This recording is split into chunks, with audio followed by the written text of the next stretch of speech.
अरविंद सावंत जे उबाटाचे खासदार आहेत त्यांनी सगळ्याच खासदारांना दिल्लीमध्ये एकत्र केलं आणि आम्ही सगळे सोबत आहोत हे दाखवण्याचा प्रयत्न केला।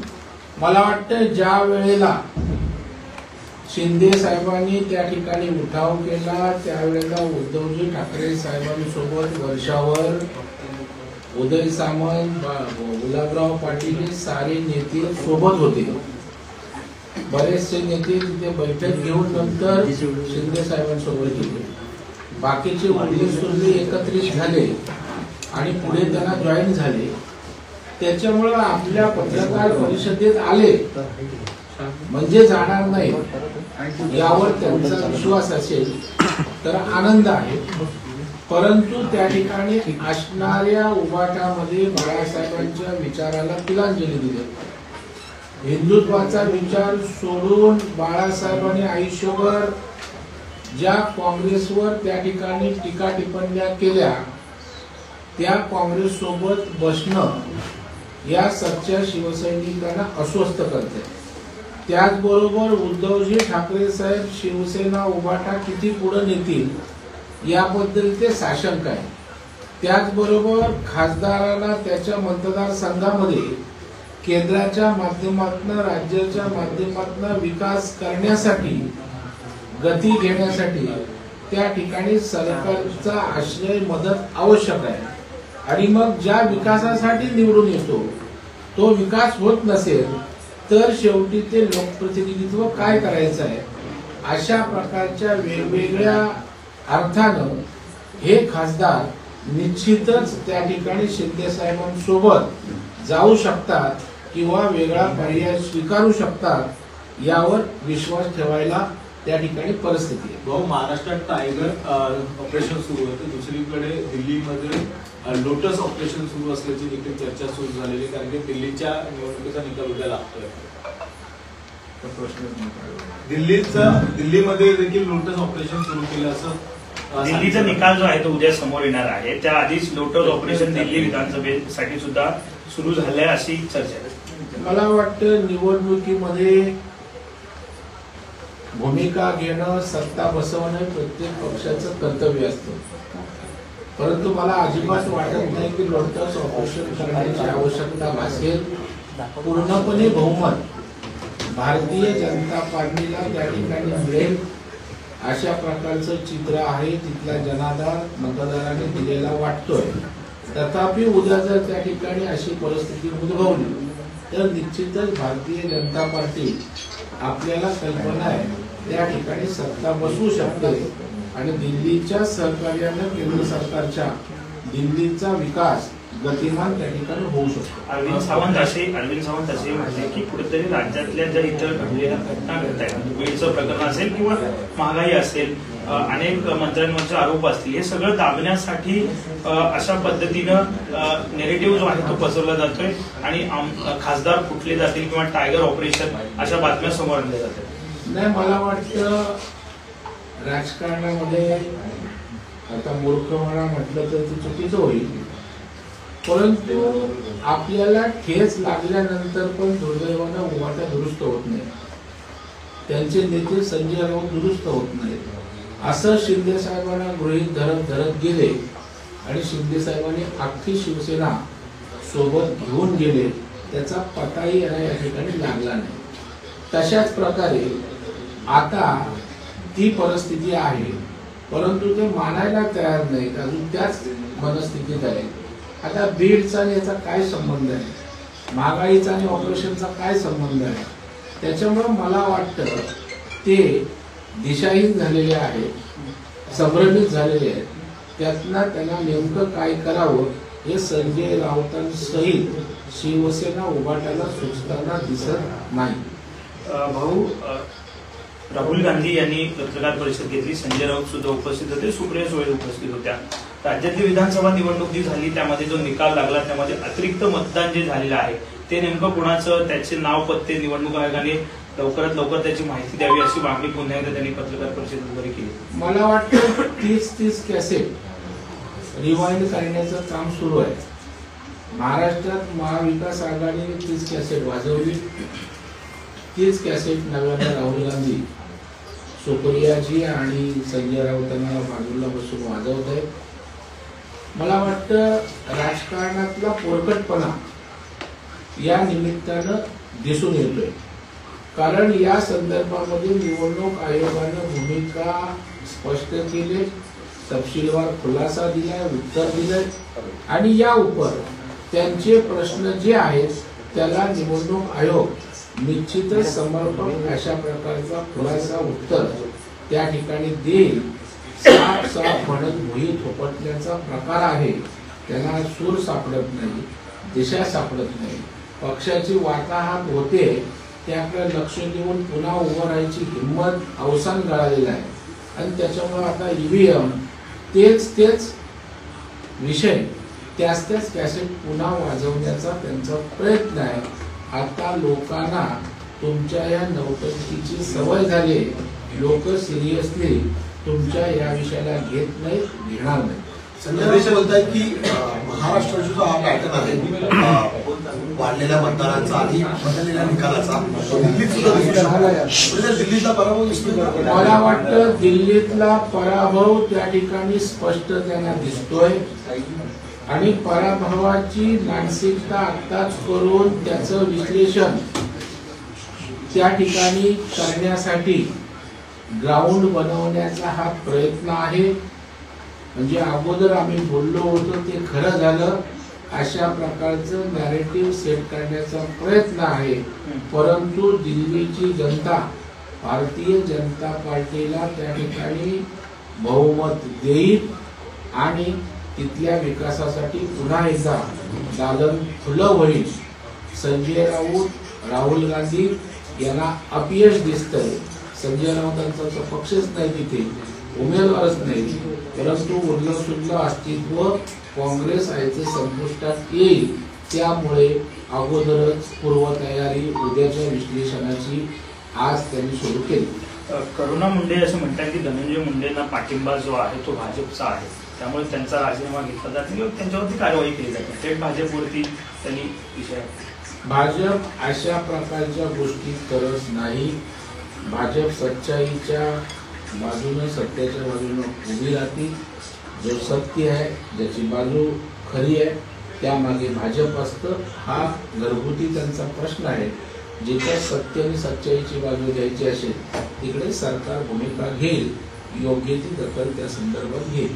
सुप्रियाताई म्हणतात की राज ठाकरेंनी देखील या सगळ्या संदर्भामध्ये अनेक प्रश्न उपस्थित केलेले आहेत.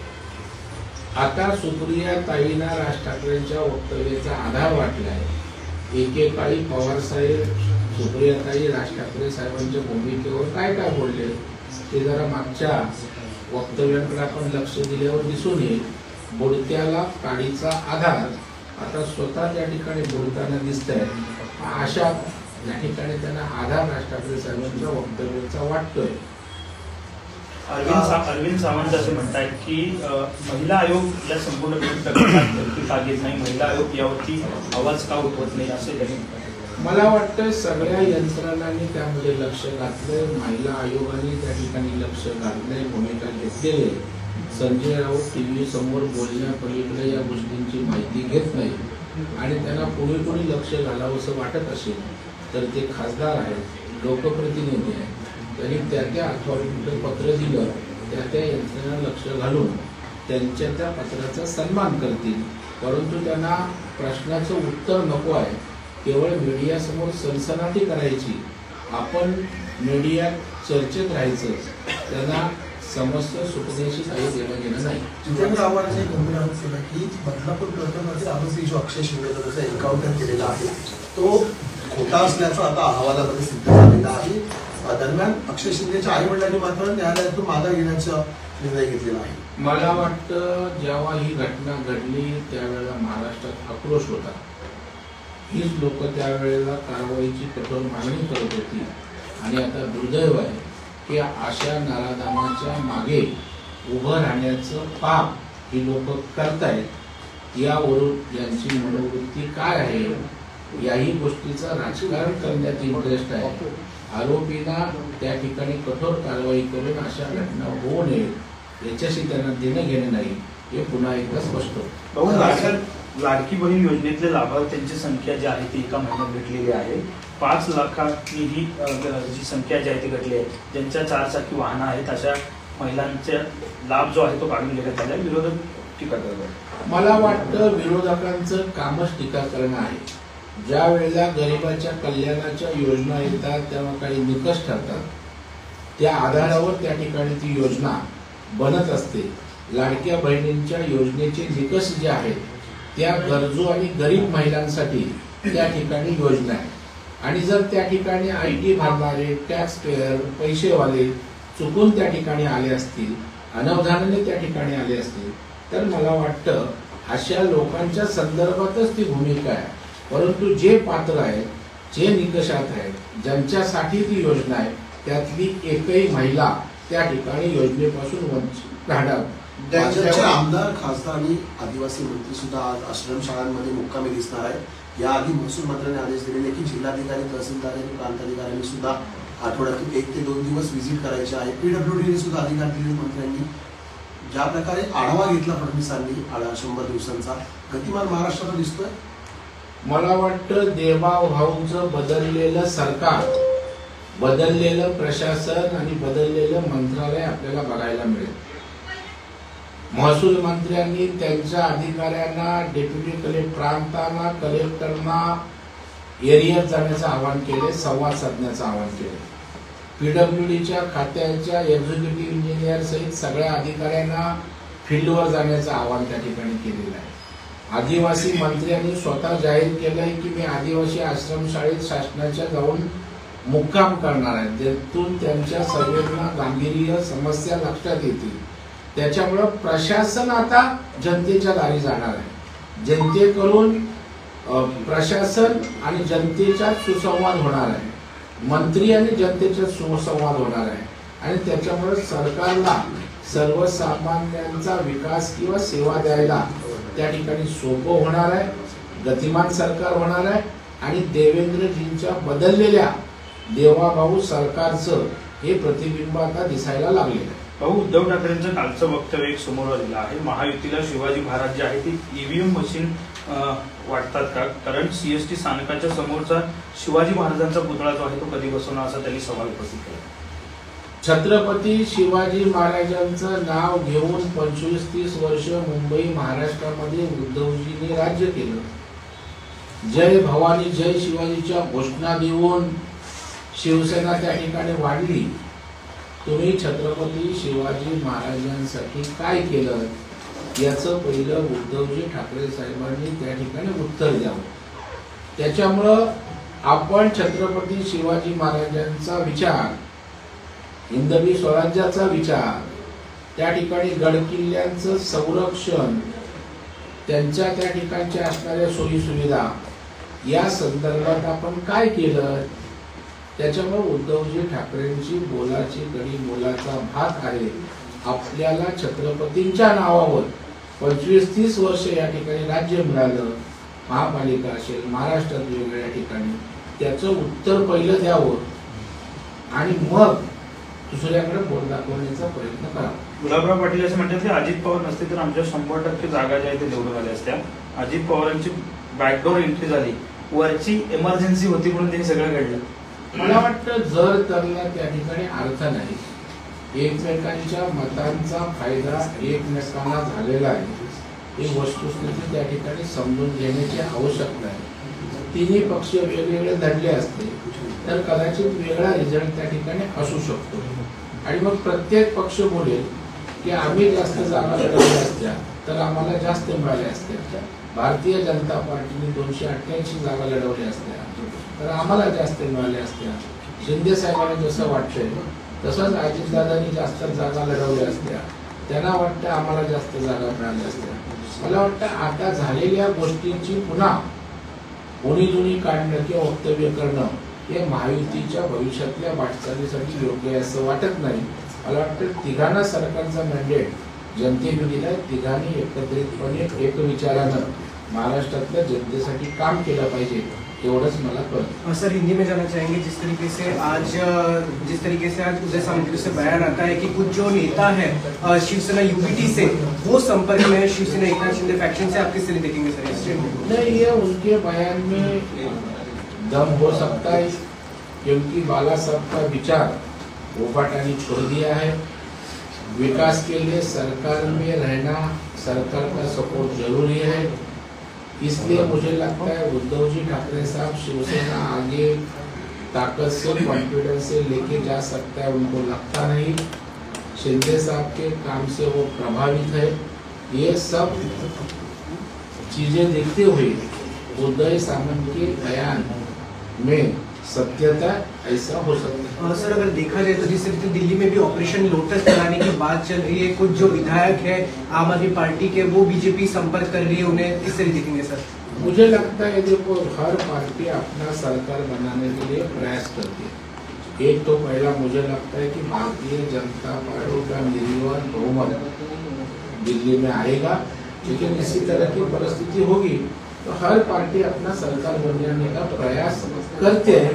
अभी आप उसको हमारा लोटन ऑपरेशन करके बोलते हैं, लेकिन वो प्रामाणिक तौर पर सरकार बनाने का हर जन का प्रयास करता है. सर अगर देखा जाए तो लाडली बहन के ऊपर जिस तरीके से एक के बाद एक विपक्ष सवाल उठाते जा रहा है कि लाडली बहन से जो कुछ नाम निकाल दिए जा रहे हैं, कैसे देखेंगे सर इसे? नहीं, मुझे लगता है विरोधी पक्ष इसका खाली राजनीतिक तौर पर उपयोग करते हुए दिखाई पड़ती है.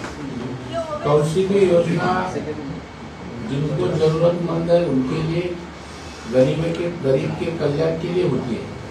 अगर लाडली बहना के लिए जो निकष है, जो क्राइटेरिया है, वो क्राइटेरिया में जो बैठते नहीं उनको लाभ मिला होगा गलती से, सिस्टम की गलती से, नजरअंदाज से, तो वो दुरुस्त करने का प्रयास है. लेकिन मेरा दावा है ये सरकार एक भी जो क्राइटेरिया में बैठती है ऐसे मेरे महिला लाडली बहन की ये स्कीम बंद नहीं करेंगे.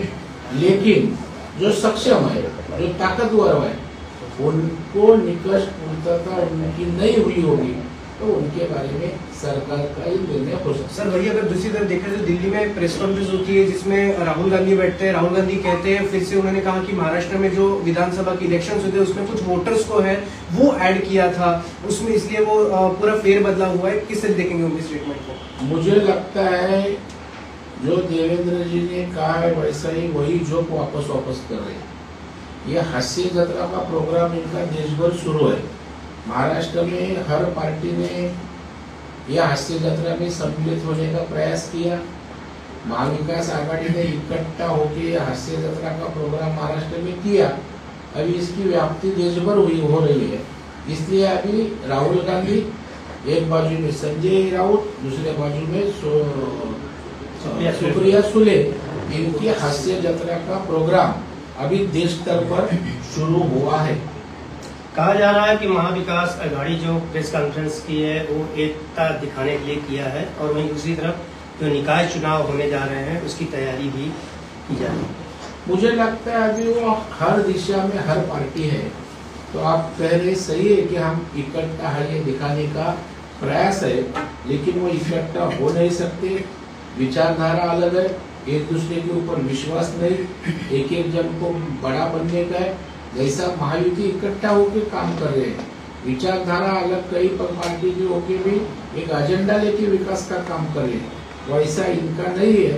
ये दिखाने का प्रयास है, लेकिन इनके ये सब प्रयास को हास्य जत्रा अभियान ऐसा बोला जा सकता. सर असं बघता येतं की धनंजय मुंडेची जरी राजीनाम्याची माग आहे ती करण्यात येत आहे, ते कसं बघायचं? काल कोर्टाने त्यांच्यावर निकाल सुद्धा दिला.